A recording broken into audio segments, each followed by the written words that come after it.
Bonjour à tous, j'espère que vous allez bien. Alors aujourd'hui je vous retrouve avec une recette de msemen farci. Franchement j'en avais trop envie, donc c'est ce que j'ai fait. J'ai pris le temps de vous montrer l'intérieur.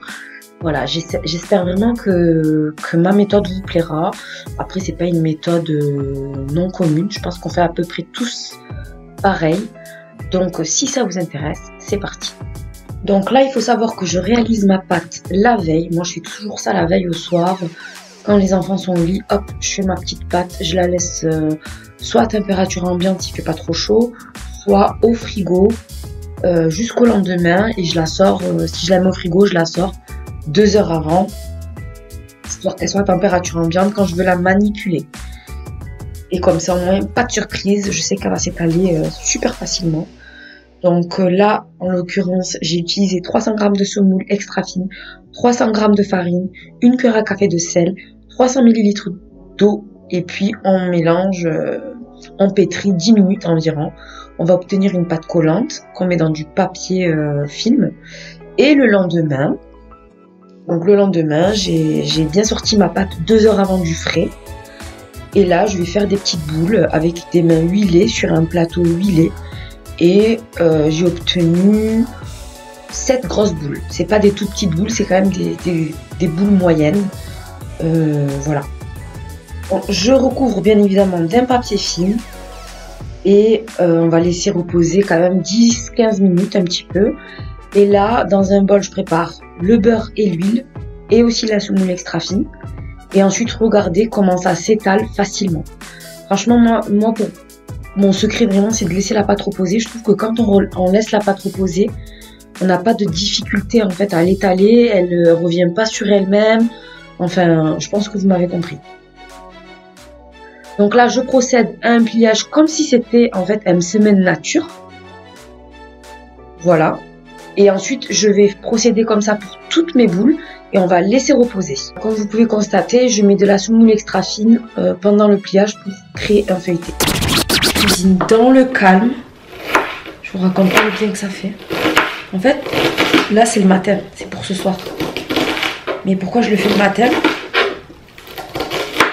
Ben déjà comme ça c'est fait. Et ça m'évite de me dire ah il faut faire manger vers les coups de 15h, 16h, j'ai pas envie. Je préfère le faire quand j'ai l'énergie. Je sais pas vous comment ça se passe de votre côté, mais je trouve que le matin, en règle générale, on fait beaucoup plus de choses que l'après-midi. Il y a une bénédiction le matin, je peux pas vous expliquer, mais on la sent tous. Cette bénédiction, on la sent tous, je pense. Je suis pas la seule à le sentir. Quand on se lève le matin, tu peux avoir 4 heures le matin, tu ne feras jamais ce que tu fais en 4 heures le matin, tu le feras jamais en 4 heures l'après-midi. C'est pas pareil. Le matin, tu as une bénédiction dans ton temps que l'après-midi, tu n'as pas. Tu feras des choses l'après-midi, mais tu n'en feras pas autant que le matin. Ça, c'est garanti. Bref. Donc là, je coupe mes oignons. J'en ai pris 2 moyens. Et je pleure. Je voulais passer un peu au mixeur. Hein. C'est juste que j'avais la flemme de sortir mon mixeur. Et là, j'avais une envie folle de msemen farci. C'est un truc de fou. Là, c'est une envie de grossesse. Là, c'est pas... Parce que moi, je suis pas très msemen, pas très souple. Moi, je suis pas très plat maghrébin. Pourtant, je suis maghrébine. J'aime bien de temps en temps, ça me fait très plaisir. Mais je ne suis pas une grande fan. L'hadès, les lentilles, etc.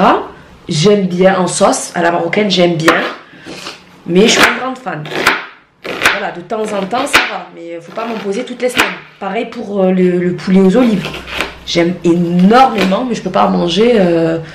Genre, si j'en mange une fois tous les 2 mois, ça me va. Je n'ai pas besoin d'en manger... une fois par mois ou une fois toutes les semaines. Moi, je suis plus mexicain, comme ça. De toute façon, vous avez vu un peu ma cuisine hein, avec les pâtes en sauce. C'est plus mon truc, quoi.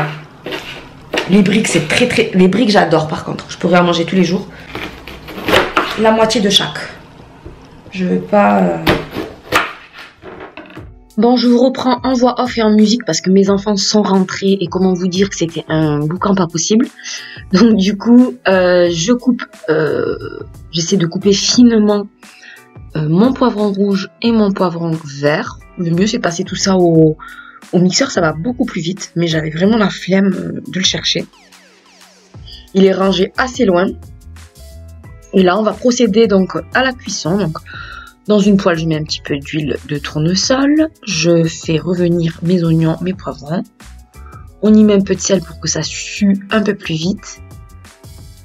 Voilà, on fait bien revenir. Au bout de 5 minutes, on va ajouter notre viande. Donc là, j'ai ajouté, on va dire à peu près... Allez, 300 g de viande hachée à vue d'œil comme ça. On assaisonne. Donc, qu'est-ce que j'ai mis? J'ai mis du sel, du poivre, du cumin, du gingembre et du piment doux. Voilà.